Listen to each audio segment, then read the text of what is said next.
What's going on, people? We are Tottenham TV here, back with another player ratings video. Finally, we've got some smiles on our faces as Tottenham beat Manchester City 2-0 at the Tottenham Hotspur Stadium yesterday.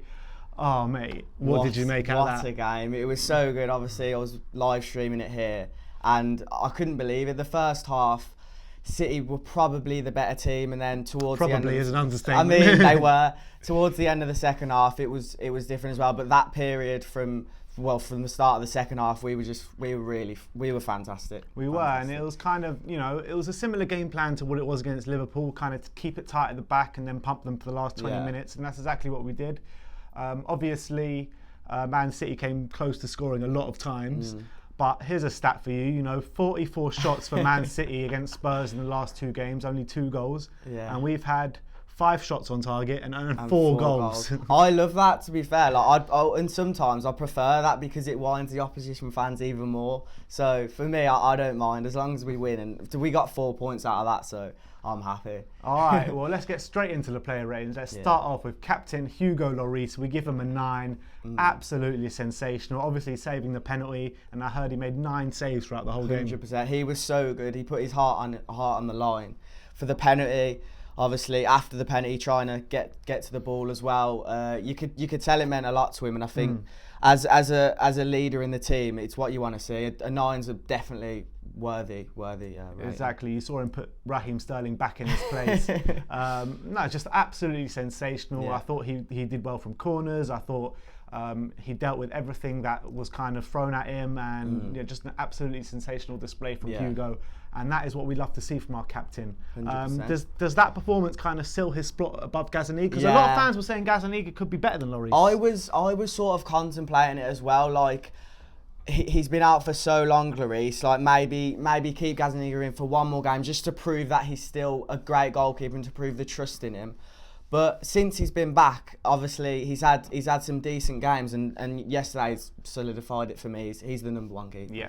All right, moving on to Serge Aurier, we gave him an 8. I thought it was an absolutely sensational performance from him. Before the mishap that gave away the penalty, I thought he was getting up that right-hand side so well, making some great recovery challenges. I thought, all the stick that Spurs fans give him was just undone pretty much in the last few weeks. I think he's been brilliant the last few weeks, but obviously still gave away that penalty. Personally, like I said on the show, I don't think it was. I think it was very close, and VAR these days, you never know. They can give some, and then exactly the same situation, they don't give the other one. So it was one where he sort of left his foot out to be tackled, and on that day, when it's Aurier, the ref's probably going to give it because they know he's quite, he often gives away the penalty. So I'm not surprised it was given, but I'm happy with an 8 for him. I think overall, other than the penalty, he made that really, was it almost a goal line clearance? Yeah, it was.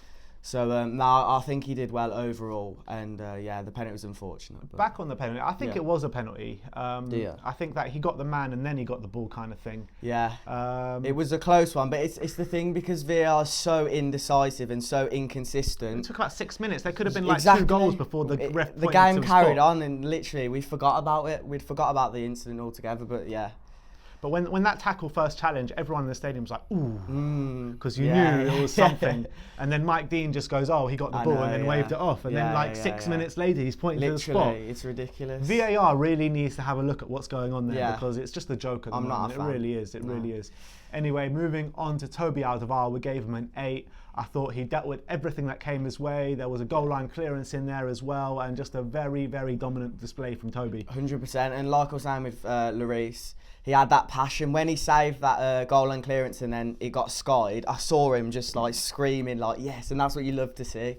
Like the heart he showed to just be there on the line, and throughout the game, I was really happy with him yesterday. And he was in that mix-up after the penalty save as well. He was in there trying to protect our players. So absolutely sensational from Toby Alderweireld yesterday. Let's move on to Davinson Sanchez. We gave him a 7.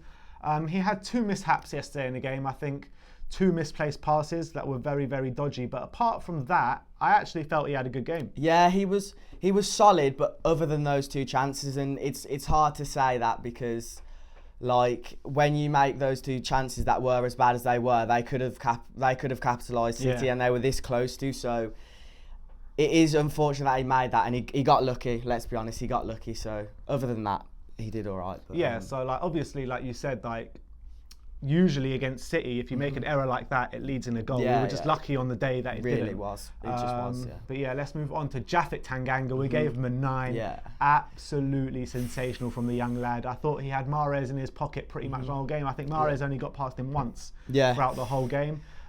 He just looks so composed, so assured in that left-back role. You know, he's played against Liverpool and Man City now, and he doesn't look out of place in either of those games. And it's just so great to see a young prospect from the youth coming through and having performances like this, when nobody pretty much knew he was beginning of the season. He's so composed, and I think that's the thing that shocked me the most, of course. As you were saying, Mahrez coming in on that right-hand side, he was looking dangerous. Like, he likes to cut in, obviously, but Tanganga just wouldn't let him pass. Time and time again, they were going down that right-hand side. They must have been trying to target Tanganga, I think. But, yeah, he was just so composed and confident, and he was really solid in the back, And that is what we love to see, Japhet. Keep him coming. Definitely. Moving on to Giovanni Lo Celso, we gave him an 8. Another great display from Giovanni Lo Celso. I thought he was making stuff happen in the middle of the park. He showed some grit as well, winning the balls, the passion as well.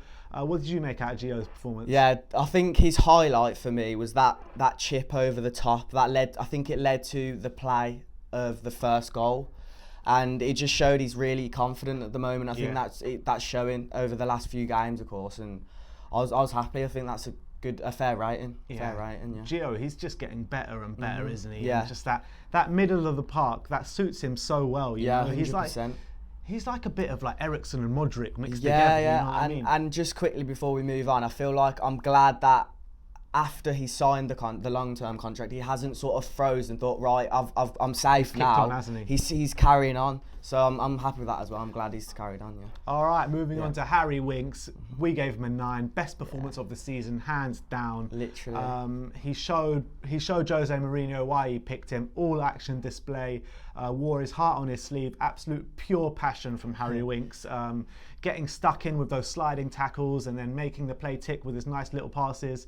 Absolutely brilliant. Any more? He was, other than, I literally remember one missed pass the whole game. Other than that, he was perfect. He was spot on. So he could have been man of the match. Like, out of him, Tanganga and Lloris at the moment, like, I think they were just phenomenal.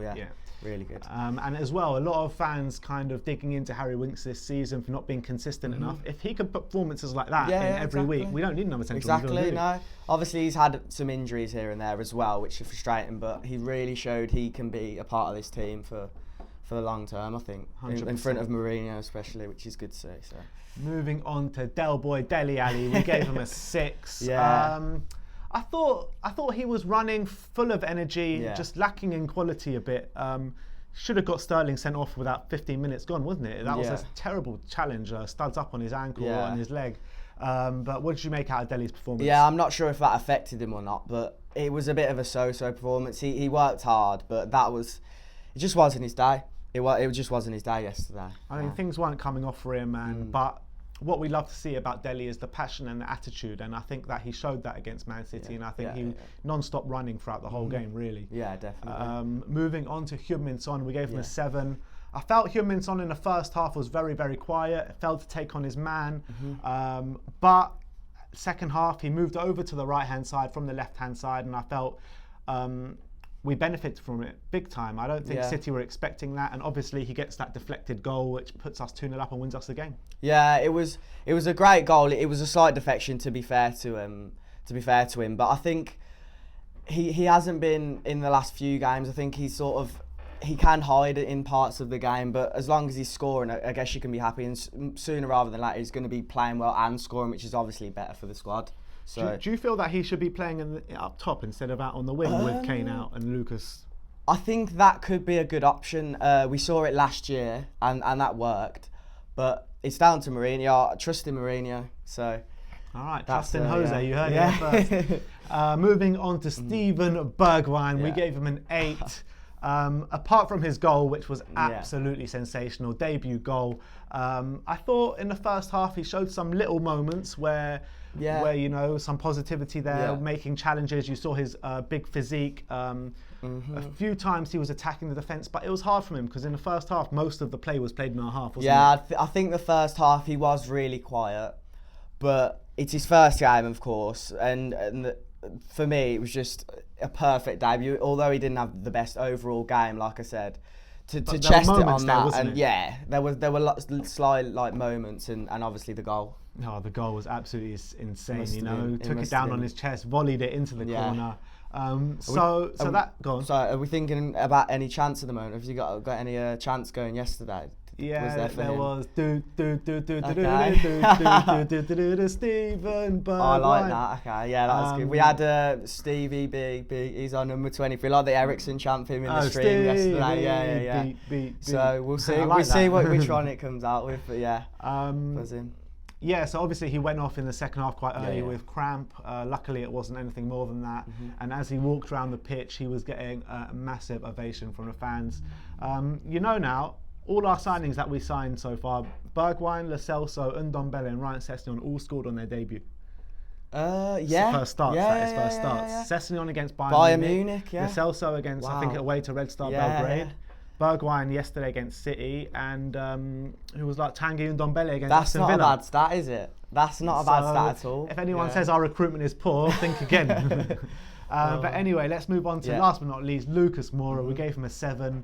I think we're pretty much saying the same thing with Lucas Moura. I think the passion and the heart and the desire, the effort is there every week, but there's still little end product. Yeah. Apart from the assist for Bergwijn, which was brilliant. It was a great assist, but other than that, like you literally exactly as you're saying, the heart was there, and sometimes it just doesn't come off. And luckily, we have a class in so many areas that if one player's not up to scratch on the certain day or whatever it may be, we've got such a good team. We can just score out of nowhere, and that's almost what we did. We just score out of nowhere sometimes. And and that is what you love to see. That's what you need in a big club.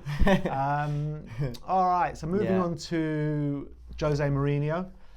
How do you think how he set up? Because obviously City could have been 3-0 up in the first half. Yeah, I mean, we sat back. I think it's fair to say we sat back earlier on in the game, and I think that was better because it allowed them. We know City press early, and we allowed them to do so, and the defence stayed strong. Of course, any tactics you set out is always going to be risky, and it paid off. It paid off. Do you think this game was a Jose masterclass, or do you think we just got a bit lucky? That's a good question. I think it's when you win, I'm always going to say masterclass, and when we lose, you're always going to say. But it's fine lines, you know what I mean? Because if the penalty goes in, we probably lose that game. Yeah, and that is a good point. Or if they score one of their open goals or one of their easy chances. But we saved it, and that's what it comes down to, those crucial moments. So at the end of the day, we win. So you have to put it down to the way we set up. So and obviously a couple of the subs, Tanguy Ndombele comes on. Gets an assist. Yeah, I thought he was best player on the park when he came on. He was good. I was worried about him coming on because of his injuries. He went down as well quite early as well. I was frustrated about that, but other than that, he was good. But I'm just worried he's not going to be fit, and I want to make sure he's constantly playing and not always having injury problems. So. All right, and Eric Dyer, he come on as well. Yeah, he didn't really do much for me. I can't remember him shining out. I mean. Yeah, I think after he came on though, City didn't really have any chances after that. I mean, it was a good point. We did sit very deep in the latter stages, but he was decent when he came on, I suppose, All right, so there you go. That's our player ratings. Big up Joe for coming on once again. Yes. If you didn't catch him on the live stream, you caught him here now. So player ratings. He was here last week. Was it last week? Norwich player ratings. So Norwich player ratings, down Man City, and the live stream as well. So this guy is putting the work in at the moment. Thank you. Shout out to Misha for coming on as well. Yeah, big really shout out to Misha. But anyway, thank you very much for viewing, guys. Let me know what you think of our player ratings. Let me know what you think the player ratings should be. Like, subscribe, and comment below. And as always, come on, Spurs.